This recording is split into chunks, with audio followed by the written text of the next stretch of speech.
technique for young urologists under training, but when you mastering all the reconstructive tools, you can do this continent cutaneous reservoirs.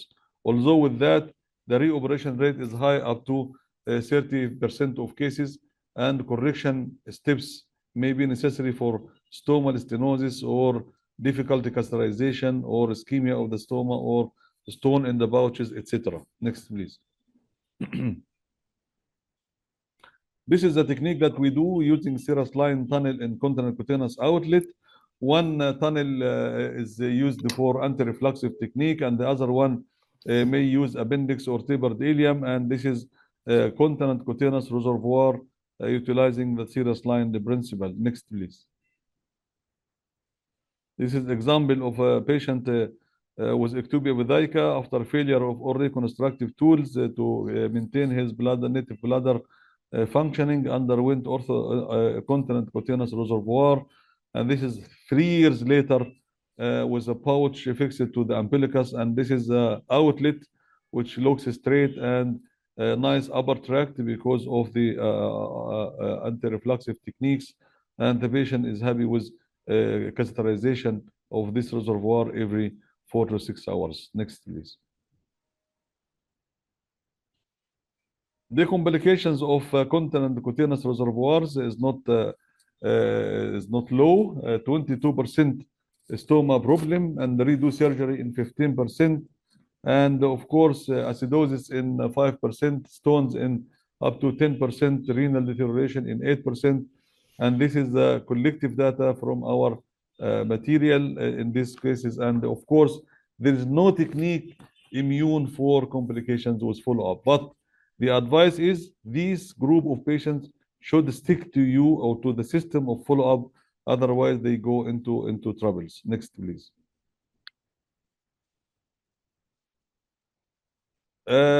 Is ureterocutaneostomy still has a place in modern practice? I think yes, but very, very few. Over 30 years, we were obliged to carry out ureter to the skin in 23 patients over 30 years. Sometimes it's a palliative procedure, especially when the serum creatinine is too high and the patient has a terrible complication of his bladder cancer, and the patient is old age or has a risk. It is simple and fast, and there is no bowel surgery. I did 4 cases on the last 5 years, but every case has its own circumstances. Some have cardiac arrest from the anesthesia and we have to finish the procedure, and someone has a significant arrhythmia at that time, and patient with uremia and 85 years old, and this was the only option for him to do that. You can do 1 stoma, you can do 2 stomas, but it is not the technique for routine use, of course, because it has a risk of stenosis of the stoma. It has the risk of deterioration of the upper tract, in addition to the social background, of course, with high incidence of the renal deterioration afterwards. Next, please. Rectal reservoir was prevalent in the old time when we used it from the early 70s and the early 80s, and we stopped it from the year 2002 because of the high complication rate. But our harvest of cases showed that 800 patients underwent rectal reservoirs, and we don't have any of them alive so far because this is an old age procedure, and at that time we don't have experience in orthotopic new bladder, and the only technique was either to do a colostomy and have the terminal rectal area implanting the ureter, and he has to pass the urine through the anal control sphincter, and the colostomy in the left side of the flank.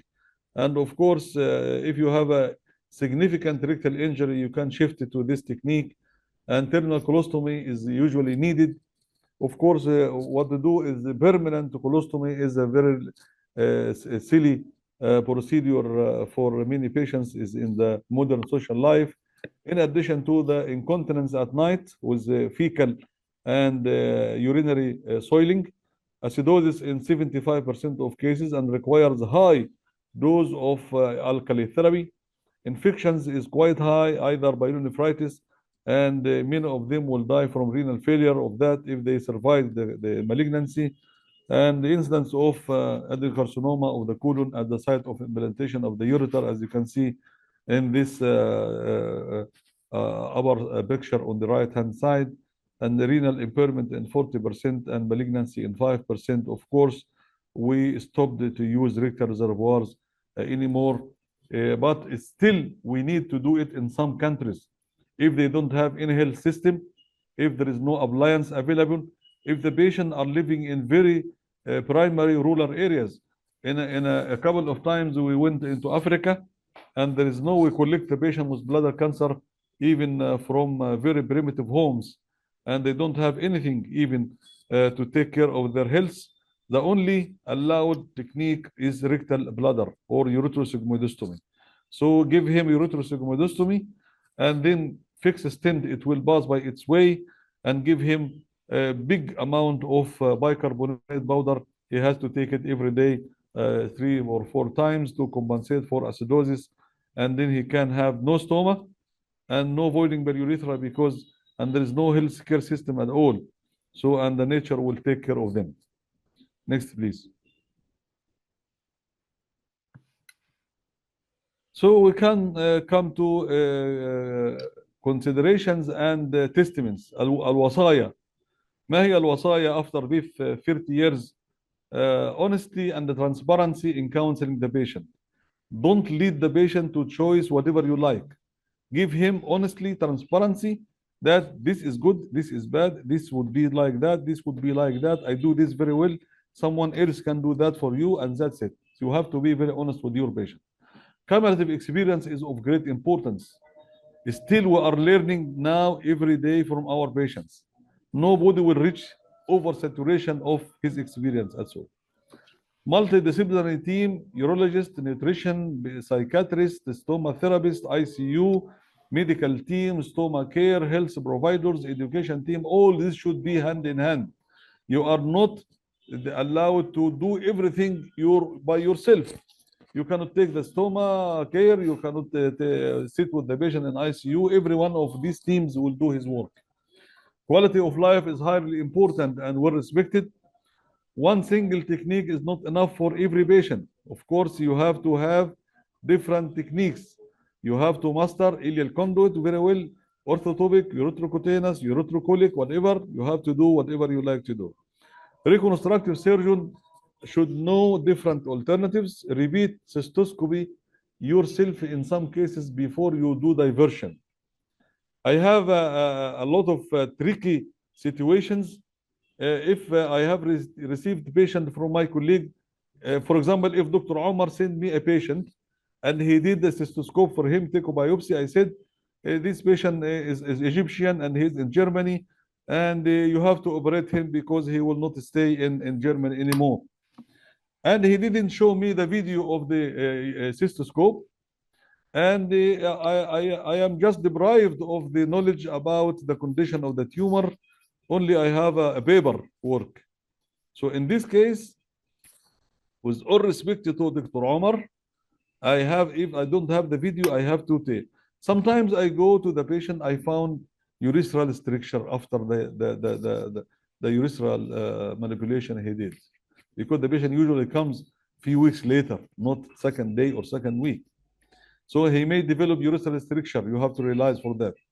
Maybe the tumor is encroaching in the bladder neck. Maybe multicentric tumor. Maybe I have to repeat the cystoscope before cystectomy decision. Maybe in the same time of the anesthesia of doing cystectomy, but maybe preceded the step in the patient one night before, even flexible at office station. And just you have to have your eyes inside the bladder before you would be the only responsible one about the technique. Repeat cystoscopy yourself. Almost 50% of patients are more suitable for orthotopic, but I can tell you more and more. 75% of patients in the meantime are very good candidates for orthotopic new bladder. But we are usually twisting the techniques and indication. Next, please. Patients are not machines. Each patient has his own tailored management. Do the technique that you feel you master it and the lowest complication rate in your hands. Explain to the patient all the details and show him videos. Meet the nurse. He has to stay with the stoma therapist. And even he can see similar patients underwent the same technique to ask him himself. I have a volunteer patients who had orthotopic new bladder and who have continent cutaneous reservoirs and orthotopic in females and they are volunteers. They gave me their telephone numbers and it is allowed for the new patients to call them and ask them counseling away from the doctors, away from the physician and the urologist. So when the patient convince a patient like him, he comes to you very peacefully, accepting everything because he is transmitting his experience to the patients. Patient emotions and wishes are respected, but not on the expense of complications.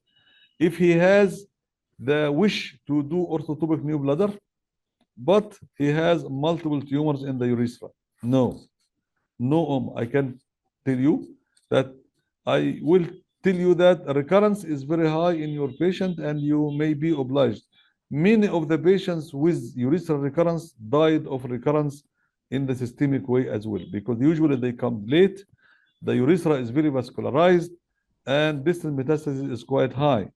Is 40 to 60% of patients in these patients with urethral recurrence will die of the systemic disease very soon. Next. Major complications may result from small incorrect stitch. Leakage, if you don't take careful to take every stitch in the anastomosis, in the pouch, in the urethra, etc., it may leak. And this leakage in diabetic patients may make an abscess. And this abscess makes necrosis and erosion. And the erosion makes asepticemia and pop ICU and then septic shock and then death. And it comes from single stitch. You don't do it carefully. Mind of minute details. It is tedious techniques. You have to respect it all. Nerve sparing should be attempted in every patient when possible. If the patient would not have an erection, he will have a very good continence afterward. Care of the tubes, care of the drains, care of the stents of critical importance. Physiotherapy for the patient and early mobilization is essentially required. Anticoagulation therapy is a must to avoid the thrombosis, of course. And of course, I feel that the fast track policy sometimes worked, and of course, but it didn't work for all patients. Of course, they have troubles with that. Prolonged follow-up is always required. Next, please. I think this is that the harvest that I can tell you, but still stories are a lot, the questions are many, and maybe I realize now we have almost 100 participants in this webinar, which is a very good beginning for 100 urologists are listening. So we are now open the discussion for questions, and I will be more than happy to answer the questions. Thank you very much. Thank you, Dr. Hassan, for this nice overview and for sharing us your experience about cystectomy and diversion. We passed the time, but I don't think anyone of the 100 would mind to stay with you and gain the benefit in this field. We have many questions.